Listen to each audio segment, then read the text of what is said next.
My name is Trevor Brown. I served as the principal investigator on this research evaluation. I also serve as the dean of the John Glenn College of Public Affairs at Ohio State. But I am here as a researcher and not as a representative of the university. So nothing I'm about to say or that's included in the report represents the views or the perspectives of the Ohio State University.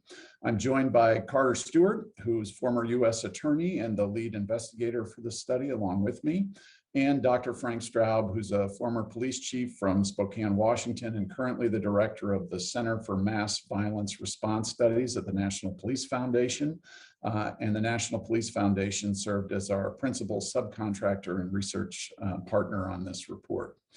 City asked us to perform 3 tasks regarding the protests and the city's response.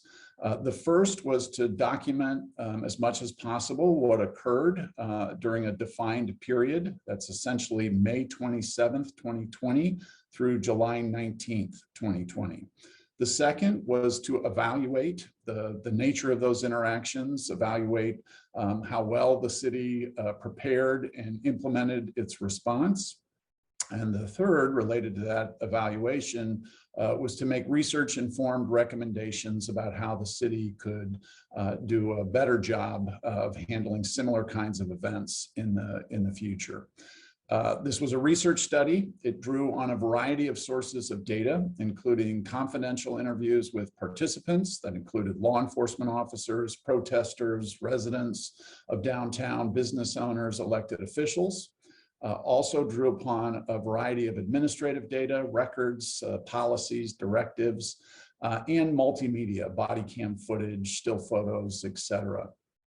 A pillar of our research approach was to take steps to protect the confidentiality of the participants. Participation was voluntary. There was no compulsion in agreeing to talk with our research team. So we're not in a position to answer any questions about any one individual, whether it was a protester or an elected official or a law enforcement officer. Instead, our task was not to examine individual actions, but rather to assess how the city writ large, inclusive of the Columbus Police Department and elected leadership, prepared for and responded to the protests. With that, I'm going to turn it over to Carter and Frank to provide just a very brief overview of the key findings and highlights, knowing that we will be making a more fulsome presentation of those results and highlights tonight at the City Council meeting. Carter? Great. Thank you, Trevor. And as luck would have it, with these Zoom events, right as I started to talk, there's a truck outside. So if anybody can't hear me, please let me know and I will try to speak louder. But as Trevor mentioned, I'm the lead investigator on this project. I used to work at the Department of Justice as the U.S. Attorney. I'm currently a managing director at the Draper Richards Kaplan Foundation, and following Trevor's lead, I should say that anything that's part of the report is not something that is said or done on behalf of the foundation. But I do want to say that it has been an honor to be part of this whole process, and I appreciate not only those who worked on this report, but also those who participated in the interviews. The conversations were often difficult, but it was personally gratifying to me to see that people cared enough to participate and had some hope that it would help move the city to a better place. I'm going to give a high-level overview of the findings. As Trevor mentioned, Frank will give an overview of the recommendations, and then we will welcome your questions. Before I formally start, though, I want to make 2 acknowledgements. First, I want to acknowledge that this took some leadership courage for the city to put itself on the national stage in this way. So I want to thank Mayor Ginther, City Council President Hardin, City Attorney Klein, Chief Quinlan for supporting this effort in the first place. The second acknowledgement is the city already has taken some steps to address some of the things we're raising, but our report focused on the past, not on what the city is currently doing. So to begin, I want to say that there were moments during the summer of 2020 when things went right. Protesters reported feeling that they could fully, freely, and sometimes even joyfully celebrate their First Amendment rights. There were moments when they felt like they had community on the streets of Columbus. There were also moments where both protesters and police agreed that the police showed incredible restraint in the face of terrible things being said to them, bottles and bricks being thrown at them. There were moments when they did show restraint. But these moments were overshadowed by conflict and confusion and feelings of anger and frustration expressed to us by both protesters and police. The two big question areas, the two big areas of a problem, and they are pretty big areas, were preparation and execution. The city was unprepared for what happened. There was a false sense of this couldn't happen here, not in Columbus. The police view was that what happened to George Floyd happened hundreds of miles away, and we didn't have anything to do with it. Police felt that their relationship with the community was good. They didn't focus on the fact that protesters in Columbus viewed policing as a national issue, and they care deeply about what happens in other cities, and that there are pockets of the community, particularly in the Black community, that have longstanding anger against the police for perceived discriminatory practices, even going beyond police shootings, just daily interactions with police that folks in the Black community are offended by, and a strong belief that the police are not held accountable when they do bad things. So there was a misreading of public sentiment in Columbus. The city was also prepared, and then it turned out that there wasn't consensus on what to do if something big happened here. There was no agreement among city leaders about how to handle large-scale protests.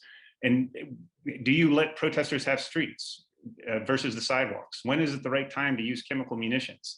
How do you analyze and utilize social media to both gather intelligence and get out a consistent, coherent message?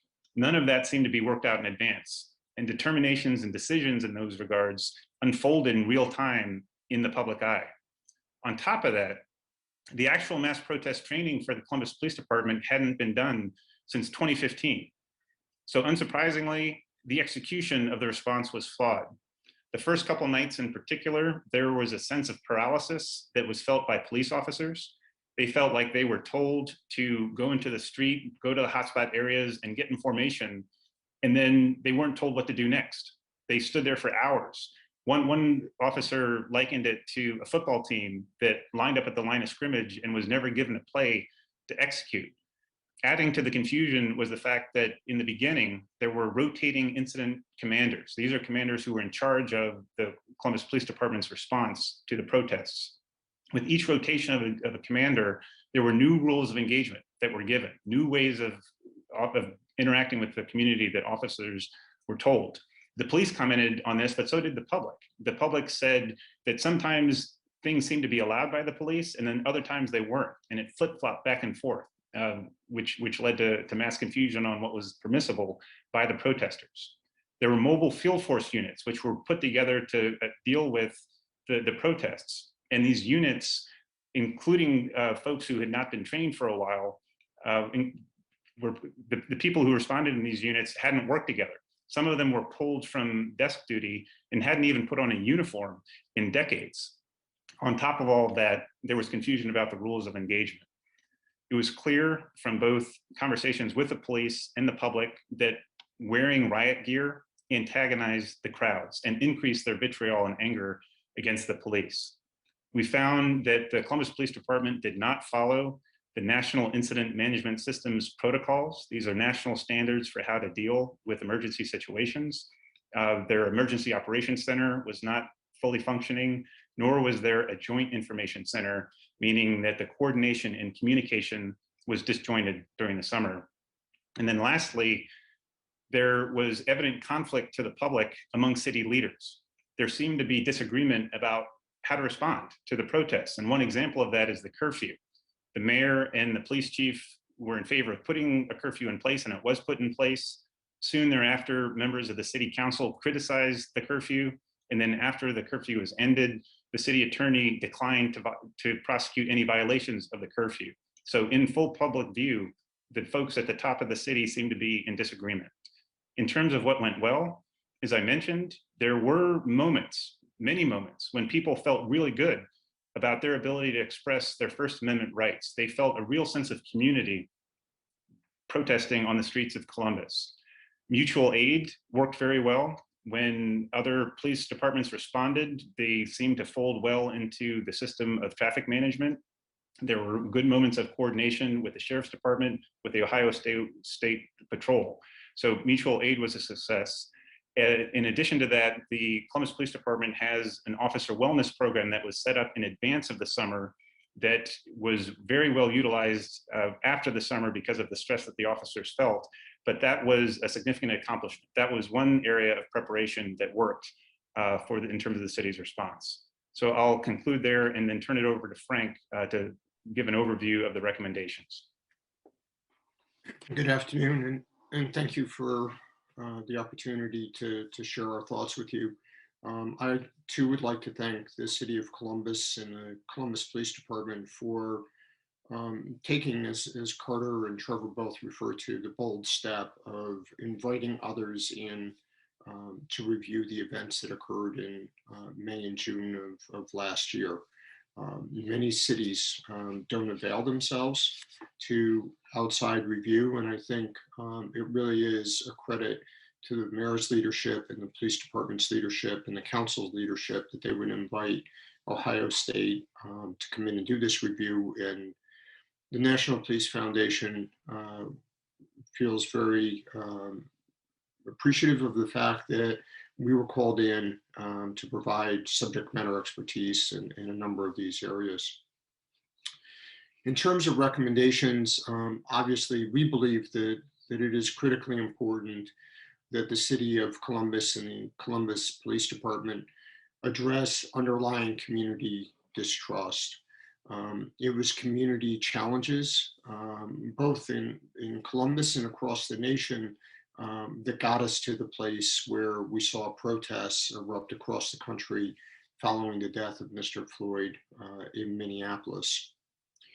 We think that it's very important that the Columbus Police Department, like other cities, consolidate all of their policies and procedures regarding First Amendment events and protests into a single area of their manual, or potentially even a separate manual, so that it's easily accessible by members of the community, by elected officials, by the press, to see what the, in quotation marks, rules of engagement are.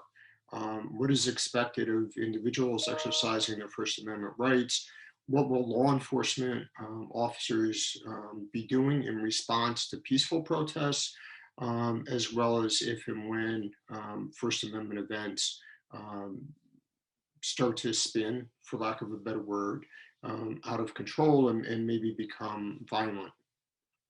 We also think that it's critically important that the Columbus Police Department and the city engage in regular training around crisis management, around First Amendment events and protests.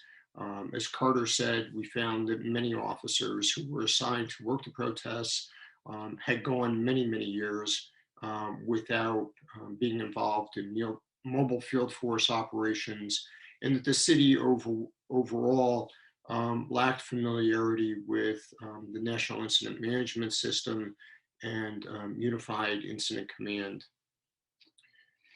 We also think, and we believe, that the city and the Columbus Police Department is committed to not just the best practices in this area of First Amendment events and protests, but also really endeavoring to identify new practices.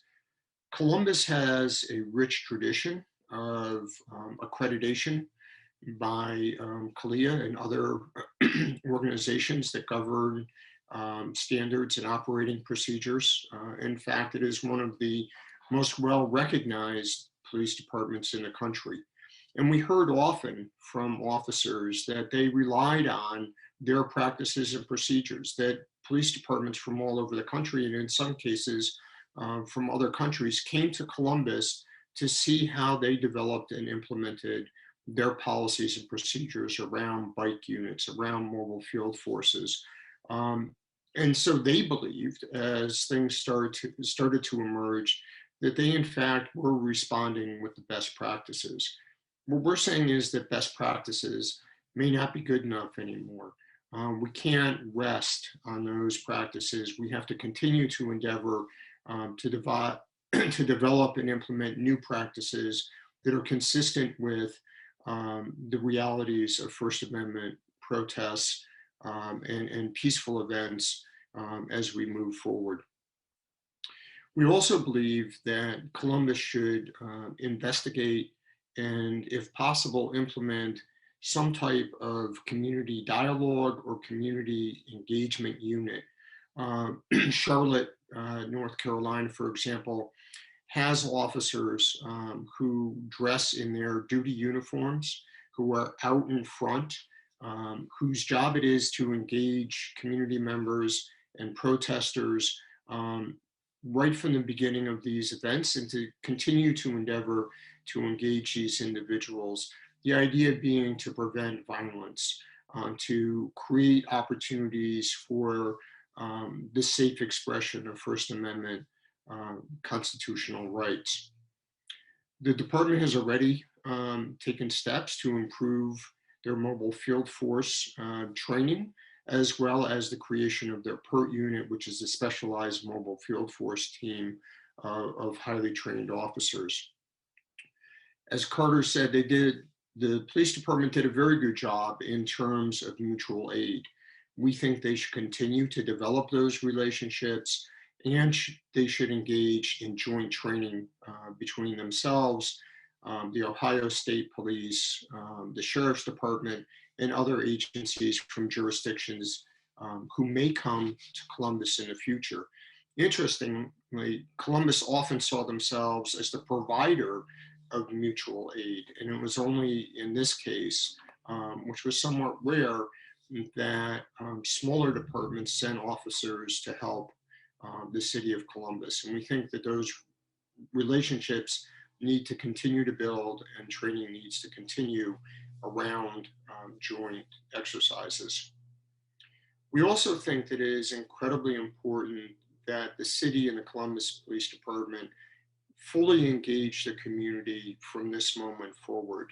We think that the community needs to have a voice in the revision, if they're needed, of any policies and procedures around First Amendment events and protests. They need to not only have a voice, but really there needs to be a deep understanding of the policies and procedures that govern these type of events. As Carter said, we believe that the city needs to work holistically on improving their implementation of the National Incident Management System, as well as establishing a joint information center. It is very important that city leadership, both inside and outside of public safety, really have thoughtful conversations and planning sessions to prepare for crisis events, and to ensure that individuals are allowed to continue to exercise their First Amendment rights in a safe manner. The Columbus Police Department should continue to build on its outstanding officer health and wellness program, which, as Carter said, proved very helpful. And there's a community value to that, right?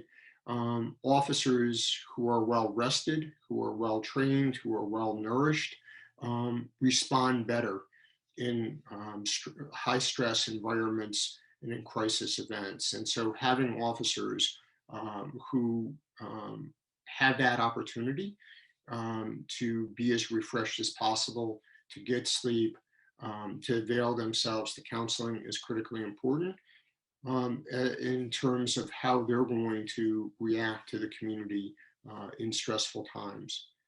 And our final recommendation is that there really has to be now a period of reconciliation. The city, the police department has to really extend its hands and welcome the community in and figure out, what do we do? How do we move forward as the city of Columbus? So this isn't a government affair. It's not just a police affair, but it really needs to be a whole of community endeavor. We also think that there needs to be some work between the administration and the police department to rebuild relationships, to engage in effective planning so that everyone can move forward from these events in a way that really contributes to the great community and the great city that Columbus, Ohio is. Thank you.